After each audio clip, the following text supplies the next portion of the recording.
Astro సిండికేట్లో మీ personal and business promotions కోసం కింది నెంబర్కు కాంటాక్ట్ చేయండి.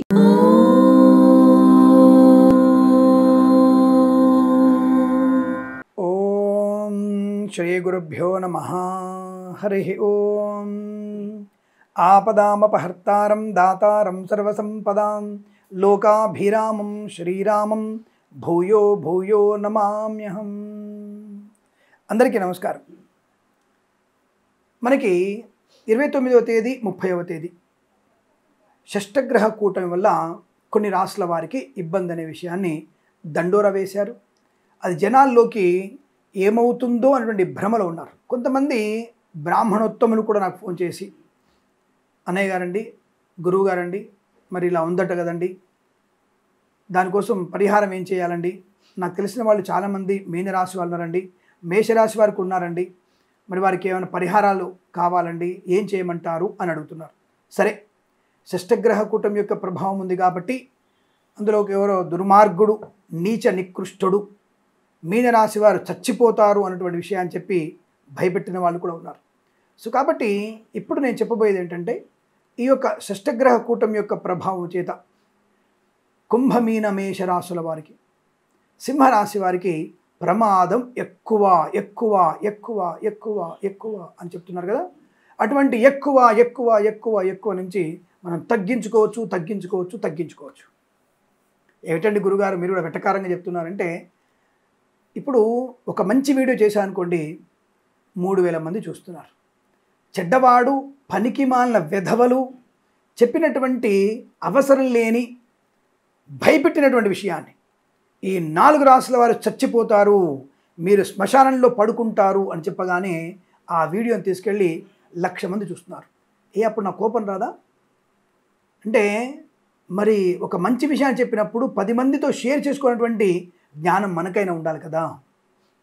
మరి ఇవి తెలిసినా సరే మనం 10 మందికి చెప్పడం లేదు ఈ విషయాన్ని. చెడ్డ విషయాన్ని మాత్రం ఫలానా ఛానల్లో మీకు అలా చెప్పారు, ఫలానా ఛానల్లో ఇలా చెప్పారు, షష్టగ్రహ కూటమట చచ్చిపోతారట. అవునండి, కాస్త షష్టగ్రహ కూటమిలో అటువంటి ప్రమాదం ఉంది సుమా అని సినిమా డైలాగులు చెప్పగానే భయపడిపోతే లాగండి. నేను ఇప్పుడు స్పష్టంగా చెప్తున్నాను మీకు, నేను నాయనలారా, మీకు షష్టగ్రహ కూటమి యొక్క ప్రభావం అనేది అంత ప్రమాదకరంగా లేదు అన్న విషయాన్ని స్పష్టంగా చెప్పాను. అయినా సరే పరిహారము ఏముంటుంది? సరే, దోషం ఉంది, పరిహారం ఏమిటి అని అడిగితే, ఈ షష్టగ్రహాలు ఇక్కడ ఏమేమి ఉన్నాయి గ్రహాలు మనకి? మీనరాశిలో ఏమేమి ఉన్నాయి మనకి? చంద్ర, రవి, బుధ, శుక్ర, శని, రాహు. అంతేనా?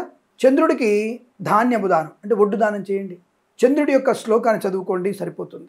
రాహు ప్రీతి కొరకు మినుములు దానం చేయండి. అలాగే రాహుగ్రహ అష్టోత్తరం చదువుకోండి. అక్కడ బుధగ్రహం ఉంది. బుధుడు నీచస్థ స్థితి కాబట్టి బుధుడి వల్ల చిన్న చిన్న సోదరులతో, తల్లితో, వాహనం వల్ల, జంతువుల వల్ల, భార్యాభర్తల మధ్య, ప్రేయసి ప్రియుల మధ్య కొద్దిగా ఇబ్బంది. అసలే అంతంత అస్తస్సులు మార్కులు తెచ్చుకున్నటువంటి విద్యార్థులు కూడా కొంత ఇబ్బంది కలిగిస్తుంది. కనుక వారు బుధగ్రహ జపము చేసుకోండి. మీనరాశిలో ఉన్నటువంటి వ్యక్తులు బుధగ్రహ జపము చేయించుకోండి. లేదు, బుధుడి అష్టోత్తరం చదువుకోండి. బుధగ్రహ అష్టోత్తరం చదువుకోవడం చాలా చాలా మంచిది. అలాగే బుధుడి కొరకు పెసలు కూడా దానం చేసుకోవాలి.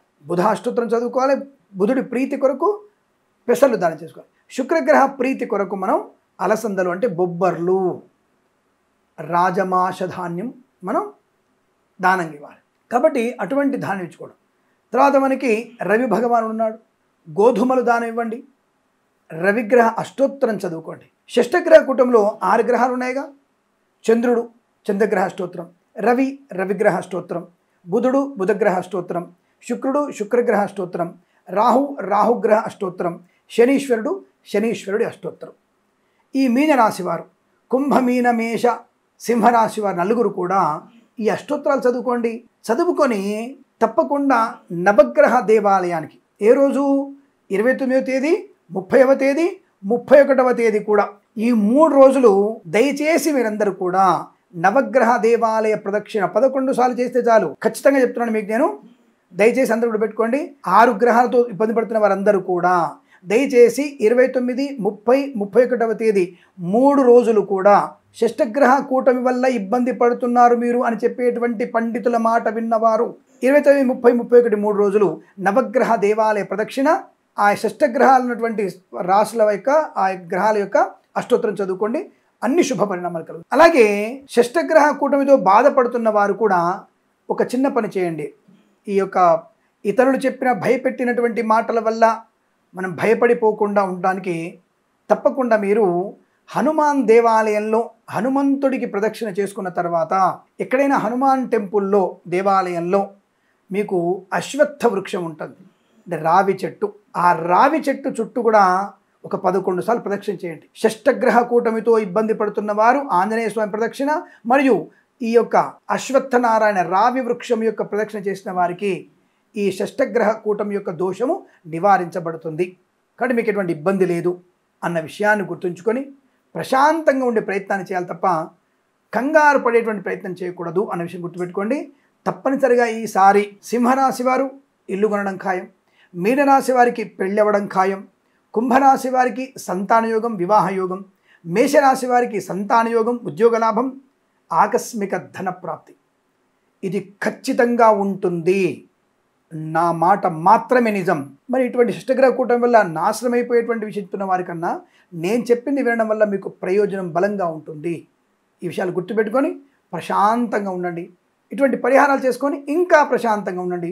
అనుకూలవంతమైన ఆనందాది దాంపత్య సుఖజీవన సంతాన విద్య ఉద్యోగ వ్యవహార విజయాన్ని పొందాలని కోరుకుంటూ సర్వే జన సుఖినో భవంతు. ప్రేమతో మీ కిరణ్ శర్మ. ఇప్పటికైనా కనీసం ఈ విషయాన్ని మీరు 100 మందికి దీన్ని షేర్ చేసే ప్రయత్నం చేయండి. వాట్సాప్ ఉందిగా, గ్రూప్లో ఉంటారుగా, టక్కన గ్రూప్లో ఇది షేర్ చేసే ప్రయత్నం చేయండి. వాళ్ళు 100 మంది ప్రచారం చేసినప్పుడు ఈ చెడు గురించి చెడు మాత్రమే చెప్పిన వాళ్ళకి దెబ్బ తగలాలి కదా. కాబట్టి మంచి ఫలితము మంచి విషయాన్ని షేర్ చేయండి, సబ్స్క్రైబ్ చేయండి. దయచేసి మరొక 100 మంది చేత మన ఛానల్ని సబ్స్క్రైబ్ చేయించాలని మనస్ఫూర్తిగా కోరుకుంటూ సర్వే జన సుఖినో భవంతు. ప్రేమతో మీ కిరణ్ శర్మ.